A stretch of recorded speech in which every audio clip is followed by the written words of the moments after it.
شروع اللہ کے نام سے جو بڑا مہربان نہایت رحم والا ہے۔ آئیے اب شروع کرتے ہیں مریم علیہ السلام کا قصہ۔ اللہ تعالیٰ سورہ آل عمران آیت 33 اور 34 میں فرماتے ہیں، بے شک اللہ تعالیٰ نے تمام جہان کے لوگوں میں سے آدم کو اور نوح کو اور ابراہیم کے خاندان اور عمران کے خاندان کو چن لیا کہ یہ سب آپس میں ایک دوسرے کی نسل سے ہیں، اور اللہ تعالیٰ سنتا جانتا ہے۔ جس عمران کا ذکر قرآن مجید نے کیا ہے یہ داؤد علیہ السلام کی اولاد سے ہیں۔ زکریہ علیہ السلام کی بیوی یحییٰ علیہ السلام کی والدہ عیشا اور مریم علیہ السلام کی والدہ حنا دونوں حقیقی بہنیں تھیں، اور زکریہ علیہ السلام رشتے میں مریم علیہ السلام کے خالو تھے۔ اس طرح یحییٰ علیہ السلام اور مریم علیہ السلام آپس میں خالہ زاد ہیں۔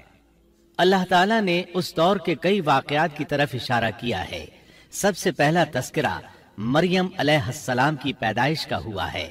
یہ واقعہ دمشق میں ہوا۔ زکریا بن دان سلیمان علیہ السلام کی اولاد میں سے تھے۔ دمشق میں زندگی گزار رہے تھے۔ عمر 100 سال سے زیادہ ہو چکی تھی۔ اس قصے کی ابتدا قرآن مجید نے عمران کی بیوی سے کی ہے۔ وہ مریم علیہ السلام کی ماں اور عیسیٰ ابن مریم کی نانی ہیں۔ عمران کی بیوی کے ہاں عرصہ دراز سے کوئی اولاد پیدا نہ ہوئی تھی۔ ایک دن انہوں نے ایک چڑیا کو دیکھا، وہ اپنے بچوں کو خوراک کھلا رہی تھی۔ یہ دیکھ کر انہیں شدت سے اولاد کی خواہش محسوس ہوئی۔ انہوں نے اللہ سے دعا کی، اللہ نے ان کی دعا کو قبول فرمایا۔ چنانچہ جب بچے کی ولادت کا وقت قریب آیا تو انہوں نے ایک نذر مانی۔ سورہ آل عمران آیت 35 میں اللہ تعالیٰ فرماتے ہیں، جب عمران کی بیوی نے کہا، اے میرے رب، میرے پیٹ میں جو کچھ ہے اسے میں نے تیرے نام آزاد کرنے کی نذر مانی ہے، تو میری طرف سے قبول فرما، یقیناً تو خوب سننے والا اور پوری طرح جاننے والا ہے۔ انہوں نے اللہ تعالیٰ سے اولاد کی دعا کی۔ اللہ تعالیٰ کے حکم سے جب انہیں بچہ پیدا ہونے کی امید ہوئی تو انہوں نے نذر مان لی کہ جس بچے کو جنم دوں گی اسے اللہ کے لیے آزاد چھوڑ دوں گی تاکہ وہ بیت المقدس کی خدمت کرے۔ زکریہ علیہ السلام اور آل عمران بیت المقدس کی طرف نقل مکانی کر چکے تھے۔ بیت المقدس یہودیوں کی عبادت گاہ تھی۔ یہ ان کا طریقہ تھا کہ اپنی اولاد کے بارے میں بیت المقدس کا خادم بنانے کی نذر مانا کرتے تھے۔ بچہ پیدا ہوتا تو علماء کے سپرد کر دیتے، وہ اسے تورات پڑھاتے تاکہ وہ عبادت کرنے والا بن جائے، بیت المقدس کی خدمت کرے۔ لیکن ان کے ہاں بچی پیدا ہوئی۔ بچیوں کو تو خدمت کے لیے وقف نہیں کیا جاتا تھا۔ سورہ آل عمران آیت 36 میں ہے، جب بچی پیدا ہوئی تو کہنے لگیں، پروردگار میرے ہاں تو لڑکی ہوئی ہے، اللہ تعالیٰ کو خوب معلوم ہے کہ کیا اولاد ہوئی ہے، اور لڑکا لڑکی جیسا نہیں، میں نے اس کا نام مریم رکھا ہے، میں اسے اور اس کی اولاد کو شیطان مردود سے تیری پناہ میں دیتی ہوں۔ عمران کی بیوی حیرت میں پڑ گئیں کہ انہوں نے تو نذر مان رکھی ہے اور اب لڑکی کو تو بیت المقدس کی خدمت کے لیے وقف نہیں کیا جا سکتا۔ ان کے خاوند عمران بیت المقدس کے عابدوں میں سے تھے۔ بیوی نے ان سے مشورہ کیا، طے ہوا کہ بچی کو ہی خدمت کے لیے وقف کر دیا جائے۔ عمران کی بیوی بچی کو بیت المقدس میں لے آئیں۔ جس بچے کو وقف کرنا ہوتا تھا اس کی کفالت کوئی عالم کرتا تھا۔ عابدوں میں اس وقت یہ جھگڑا پیدا ہوا کہ اس بچی کی کفالت کون کرے گا۔ اس کے لیے آخر یہ طریقہ طے کیا گیا کہ وہ سب اپنا اپنا قلم پانی میں پھینکیں گے، جس کے قلم پر کچھ ظاہر ہو وہ اس کا کفیل بن جائے گا۔ چنانچہ سب نے اپنے قلم پھینک دیے، وہ پانی کے بہاؤ کے ساتھ بہنے لگے، جبکہ زکریہ علیہ السلام کا قلم پانی کے بہاؤ کی مخالف سمت بہنے لگا۔ اللہ تعالیٰ سورہ آل عمران آیت 44 میں فرماتے ہیں، تو ان کے پاس نہ تھا جبکہ وہ اپنے قلم ڈال رہے تھے کہ مریم کو ان میں سے کون پالے گا، اور نہ تو ان کے جھگڑے کے وقت ان کے پاس تھا۔ اس طرح زکریہ علیہ السلام کفیل قرار پائے۔ مریم علیہ السلام نے بہت اچھی پرورش پائی، وہ بہت تیزی سے پروان چڑھی۔ آپ کا جسم مضبوط اور خوبصورت تھا، بہت نیک اور عبادت گزار تھی، عورتوں میں سب سے زیادہ سچ بولنے والی تھی۔ اللہ تعالیٰ نے انہیں اپنی کرامات سے نواز رکھا تھا۔ اللہ تعالیٰ سورہ آل عمران آیت 37 میں فرماتے ہیں، جب کبھی زکریا ان کے کمرے میں جاتے ان کے پاس روزی رکھی پاتے، وہ پوچھتے اے مریم تیرے پاس یہ روزی کہاں سے آئی؟ وہ جواب دیتی کہ یہ اللہ کے پاس سے ہے، بے شک اللہ تعالیٰ جسے چاہے بے حساب رزق دیتا ہے۔ زکریا علیہ السلام کو جب کہیں جانا ہوتا وہ مریم علیہ السلام کے کمرے کا دروازہ بند کر کے جاتے تھے۔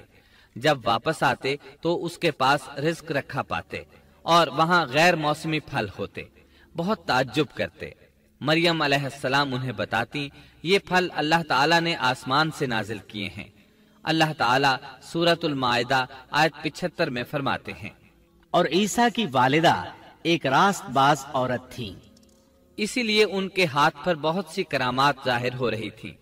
ان کی فضیلت سورہ آل عمران آیت 42 میں ان الفاظ میں آئی ہے، اور جب فرشتوں نے کہا اے مریم اللہ تعالیٰ نے تجھے برگزیدہ کر لیا اور تجھے پاک کر دیا اور سارے جہان کی عورتوں میں سے تیرا انتخاب کر لیا۔ سورۃ المائدہ آیت 75 میں ہے، مسیح ابن مریم پیغمبر ہونے کے سوا اور کچھ بھی نہیں، اس سے پہلے بھی بہت سے پیغمبر ہو چکے ہیں۔ اس کی والدہ ایک راست باز عورت تھی۔ بخاری، مسلم، ترمذی اور نسائی کی حدیث ہے، نبی کریم صلی اللہ علیہ وسلم نے فرمایا، اپنے زمانے میں مریم علیہ السلام سب سے افضل عورت تھیں اور اس امت میں خدیجہ رضی اللہ عنہا سب سے افضل عورت ہیں۔ بہت سی احادیث میں 4 عورتوں کی فضیلت آئی ہے۔ نبی صلی اللہ علیہ وسلم نے فرمایا سارے جہان کی عورتوں میں سے 4 عورتیں افضل ہیں، مریم بنت عمران، فرعون کی بیوی آسیہ، خدیجہ بنت خویلد اور فاطمہ بنت محمد رضی اللہ عنہن۔ پس ثابت ہوا کہ مریم علیہ السلام کو اللہ تعالیٰ نے بہت فضیلت عطا فرمائی تھی۔ محترم سامعین، السلام علیکم ورحمۃ اللہ وبرکاتہ۔ اس بار ہم آپ کے لیے پیش کر رہے ہیں قصص الانبیاء۔ اللہ تعالیٰ نے انسانیت کا آغاز فرماتے ہی انبیاء کا سلسلہ شروع فرمایا۔ انبیاء اور رسول پے در پے آتے رہے۔ کہا جاتا ہے کہ رسولوں کی تعداد 300 سے زائد ہے اور انبیاء کی تعداد 1,24,000 سے زائد ہے۔ گویا اللہ تعالیٰ نے بنی نوع انسان کو سیدھا راستہ دکھانے کے لیے اتنی بڑی تعداد میں انبیاء اور رسول مبعوث فرمائے۔ قرآن کریم کے بیان کردہ قصص حقیقت پر مبنی ہیں، اس لیے دوسرے تمام قصص اور واقعات سے امتیازی حیثیت رکھتے ہیں۔ ان کا تعلق خیالات اور ذہنوں سے گھڑی ہوئی باتوں سے نہیں، بلکہ وہ زمین پر واقع ہو چکے۔ انسانوں نے اپنی زندگی کے مختلف ادوار میں ان کا مشاہدہ کیا، اور پھر یہ واقعات اس لحاظ سے بھی منفرد ہیں کہ عبرت کا باعث ہیں۔ قرآن کریم کے یہ قصص لطف اندوز ہونے کے لیے ہرگز نہیں سنائے گئے، بلکہ ان سے تو بنی نوع انسان کو سیدھا راستہ دکھانا مقصود ہے۔ یہ مقصد تھا کہ انسانیت عبرت پکڑے، روز جزا کے بارے میں آنکھیں کھول لے، ان واقعات کو سن کر اور پڑھ کر اپنا راستہ منتخب کر لے۔ گزشتہ انبیاء کی امتیں جو بھیانک جرائم کرتی رہی ہیں ان سے اپنا دامن بچا لے۔ اسی لیے انبیاء کے حالات سے واقفیت از حد ضروری ہے۔ جب تک ہم انبیاء کے واقعات سے روشناس نہیں ہو جاتے اس وقت تک قرآن مجید تک مکمل رسائی حاصل نہیں کر سکتے۔